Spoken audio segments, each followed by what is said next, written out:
Alors la semaine dernière, on a parlé de la liberté, il faut réécouter pour ceux qui n'ont pas écouté, c'est le fondement. Aujourd'hui, on va plus raffiner l'approche, et on va parler de la liberté sous l'optique de la parole, puisque Pessah, c'est la voix qui s'exprime.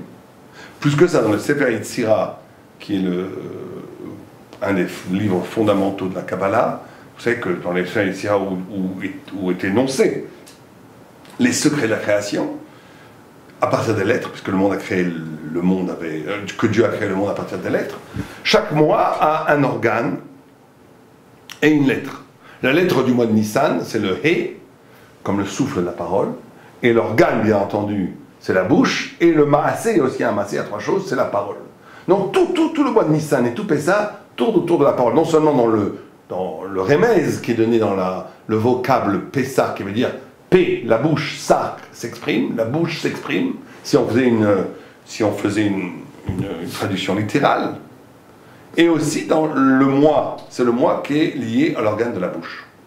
Or, Pessah, ça veut dire, la bouche s'exprime, ça veut dire aussi, Poser, ça veut dire un saut ontologique, un saut, un arrachement, sauter, puisqu'on dit que Dieu, Passah, Al-Baté Israël, Dieu, quand il est arrivé et qu'il a tué les premiers-nés, il est monté au-dessus il a survolé, on dit entre guillemets, la Shrina a survolé les maisons d'Israël en ne donnant pas la frappe de la mort pour les premiers-nés.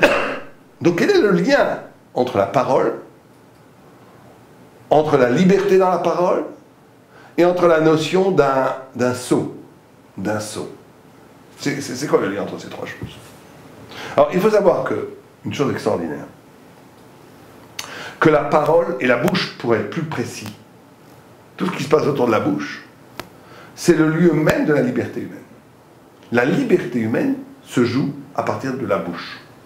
Pourquoi? Pour 4 raisons.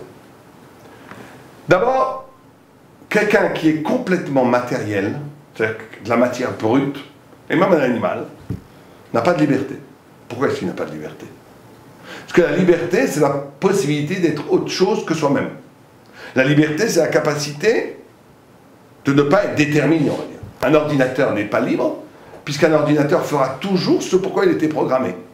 Jamais vous ne verrez, même en imagination, peut-être en imagination, mais ce ne sera pas un ordinateur qui commence à vous dire, vous appuyez sur un bouton, il dit non, je ne veux pas faire ce que tu m'ordonnes au maître, car j'ai besoin de repos. Vous appuyez un programme de mathématiques sur l'ordinateur, dit non, je trouve que les mathématiques c'est quelque chose de trop sec, je vous envoie de la poésie. Un ordinateur qui ferait ça, ce ne serait pas un ordinateur, ce serait un être humain. Donc quelque chose, pourquoi l'ordinateur ne peut pas le faire? Parce que l'ordinateur est soumis au propre schéma de sa matière. C'est quoi la matière? La matière, et on a du mal à comprendre que c'est un chidouche parce qu'on vit dedans, mais la matière c'est justement le fait qu'il n'y a que ce qu'il n'y a. Le monde n'est que ce qu'il n'est. D'ailleurs que c'est ça l'horreur d'après la mort pour les matérialistes. Les matérialistes, ils disent, moi je ne crois pas à tout ce qui est spirituel, je ne crois pas à tout ce qui est... Je ne crois qu'à ce que je vois, voilà, le monde est comme il est, c'est tout. Mais ils ne comprennent pas que ce segment de vie de 80-90 ans sur Terre, avec une intelligence qui est calquée à la vision première des choses, quand après il meurt, il voit que tout est différent. Il voit des choses, il croit que c'est des contes, et en vérité on leur dit, mais c'est parce que tu as décidé de fermer tes yeux. Ton imagination aurait pu te faire comprendre qu'il y a quelque chose d'autre que la limite. Et ça va même beaucoup plus loin que ça. Dit le Rav Simcha Zissel que la différence entre un tzaddik et un rachat, c'est le koharatio, l'imagination. C'est-à-dire qu'un rachat, il décide d'en rester à ce qu'il voit. Le tzaddik, il sait koharatio, c'est-à-dire qu'il a la possibilité d'exploser les limites de la pensée commune, de la platitude des principes communs. Il dit, il y a autre chose. Et plus que ça, le tzaddik, il se dit, s'il y a de la limite, c'est qu'il y a de l'illimité. Et c'est ça, la notion même de la pensée. La pensée, c'est que la matière, elle n'est qu'elle-même, donc elle ne peut pas déborder. Or que dès qu'un homme pense, c'est qu'il déborde. Il dit, le fait même que c'est limité, ça veut dire que j'ai la notion de l'illimité. Et donc, il va découvrir des horizons conceptuels, des horizons du pensée qui dépassent le monde. Donc, un être purement matériel ne pourra jamais penser, ne pourra jamais même parler. il sera complètement limité parce il ne peut, son expression n'est que l'identique, absolument l'identique réplique de ce qu'il est. Donc il n'y a rien d'autre. Mais d'un autre côté, un être complètement spirituel, un ange, ne peut pas penser non plus. Il ne peut pas penser non plus. Puisqu'il est tellement spirituel, tellement près de l'éclat divin, qu'il n'a rien besoin de dire. Il est ce qu'il est aussi. Alors si la matière, elle est ce qu'elle est dans la limite étriquée de la matière, l'éclat divin des anges n'est que ce qu'il est limité par l'infini.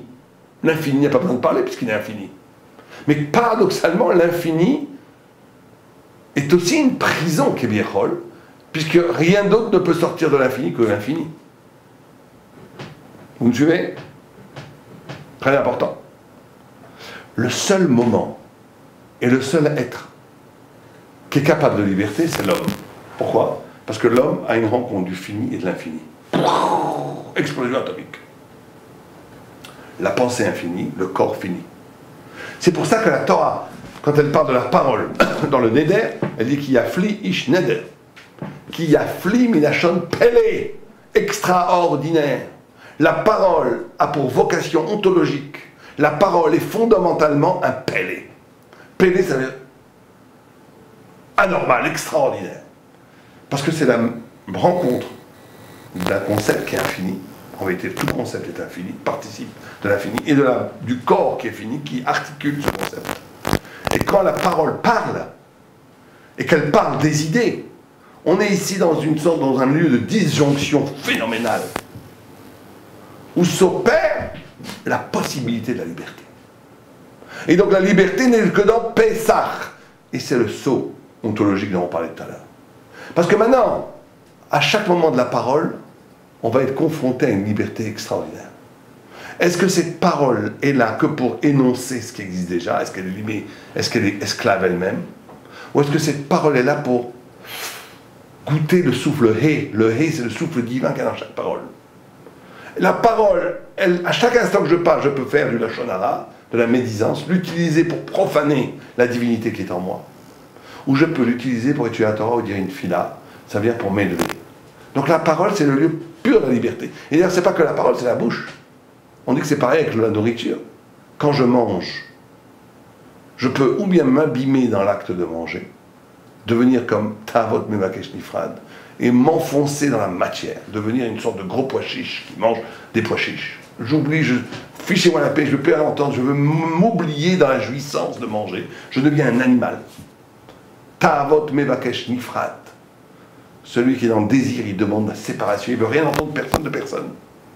Ou bien je peux au contraire, à chaque choc de jouissance que je reçois de la nourriture, me dire cette jouissance vient de Dieu et je me colle à lui comme un nourrisson qui tête le sein de sa mère, qui est complètement collé à sa mère. Ben, la personne en mangeant est collée à Dieu.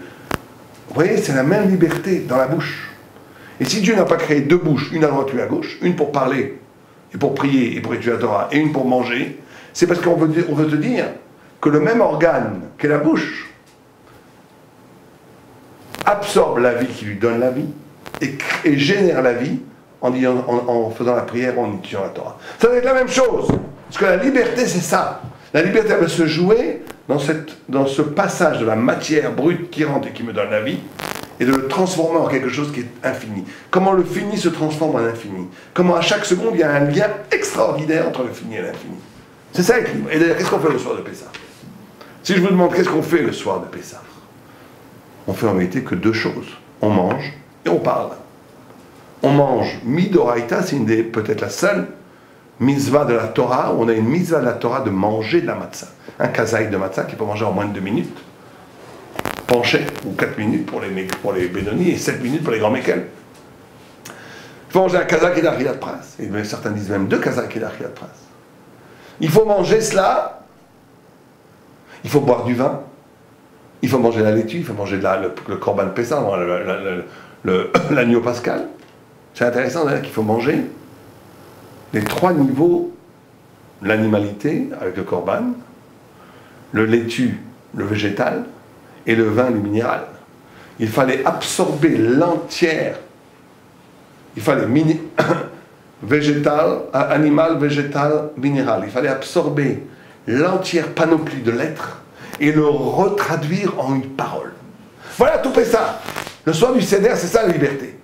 La liberté, c'est quand on est capable de prendre le monde et de le retraduire. D'ailleurs, c'est valable pour toute l'année. Quand une femme elle est obligée de travailler de façon harassante dans sa maison, pour les enfants, pour son mari, et en plus elle doit travailler pour amener de l'argent à la maison, ou quand un homme travaille quand tout le jour et nuit pour amener de la parnassa, on peut vivre ça de façon passive, on peut vivre ça de façon c'est pas ma vie, ou on peut lui donner un sens. Être libre, c'est la capacité de reformuler le monde ingurgité. J'ingurgite le monde et je lui redonne le sens. À ce moment-là, c'est moi qui suis libre. Je ne suis plus mangé par le monde. Je mange le monde et je lui donne la parole. Je fais le saut. Je lui donne un niveau supérieur de ce qu'il apparaît. Je réinterprète le monde avec un saut ontologique qui lui donne sa splendeur spirituelle originelle, qui est oubliée et oublieuse à travers le labeur de la vie quotidienne. Et ça, c'est le deuxième niveau de Pessah. La liberté par la parole. On parlera, Bézant Hachem, la semaine prochaine, de Pessah dans sa dimension des mitzvot. Bézant Hachem.